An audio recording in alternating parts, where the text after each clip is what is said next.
দর্শক, আজকে বুধবার, নবীজির শানে দুরূদটা একবার পাঠ করবেন। আল্লাহর নামের কসম করে বলছি, আজকে বুধবার যে শিশুটা জন্ম নিয়েছে তার মতো হয়ে যাবেন। আজকে যে ব্যক্তির উমরা কবুল হয়েছে, মক্কা মদিনায় যার উমরা কবুল হয়েছে, উমরা হজ কবুল হয়েছে, তার যেমন কোনো গুনাহ থাকতে পারে না। আপনি বাংলাদেশে বা আপনি যেখানে আছেন সেখানে বসে এই দুরূদটা আজকের এই বুধবারে পাঠ করবেন, আপনারও কোনো গুনাহ থাকবে না। এটা আমি চ্যালেঞ্জ করে দায়িত্ব নিয়ে বলছি, ভরসা দিয়ে বলছি, আমি আপনাকে গ্যারান্টি দিয়ে বলছি। মনে রাখবেন, দুরূদ এমন একটা আমল, দুরূদ এমন ক্ষমতাশালী একটা আমল, দুরূদ এমন ভিন্ন ধর্মী একটা আমল, এটা যেই পড়বে সেই হুজুর না হতে পারে, সেই সুদখোর হতে পারে, সেই বেনামাজি হতে পারে, সেই সমাজের নিকৃষ্ট লোক হতে পারে, এমনকি বড় গলায় উচ্চ স্বরে বলছে সে ফেরাউন মার্কা লোক হতে পারে। সে যদি আজকের এই বুধবারে নবীজির কথা স্মরণ করে, মক্কা মদিনার কথা স্মরণ করে, আল্লাহকে ভক্তি করে একবার, মাত্র একবার, দুইবার না, মাত্র একবার এই দুরূদটা গুনাহ মাফের আশা নিয়ে পড়তে পারে, তো আল্লাহ তাআলা তাকে মাফ করবেন। এমনকি আসমান জমিনে যত ফেরেশতা কুল আছে, সমস্ত ফেরেশতা মিলে ওই ব্যক্তির জন্য দোয়া করবে, আল্লাহ তুমি তাকে মাফ করে দাও, তাকে ক্ষমা করে দাও।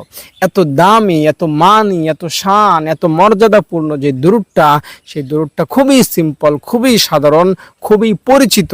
দুরূদটা হলো আল্লাহুম্মা সাল্লি আলা মুহাম্মাদিন ওয়া আলা আলি মুহাম্মাদ। এতটুকু আগাগোড়া এতটুকু পাঠ করবেন, শুদ্ধভাবে, বিশুদ্ধভাবে, আস্তে আস্তে, ভক্তি নিয়ে, শ্রদ্ধা নিয়ে। বিশ্বাস করেন আপনার সব গুনাহ মাফ হয়ে যাবে। দর্শক, যদি ভিডিওটি ভালো লেগে থাকে অবশ্যই একটা লাইক করবেন আর কমেন্টে আমিন লিখবেন।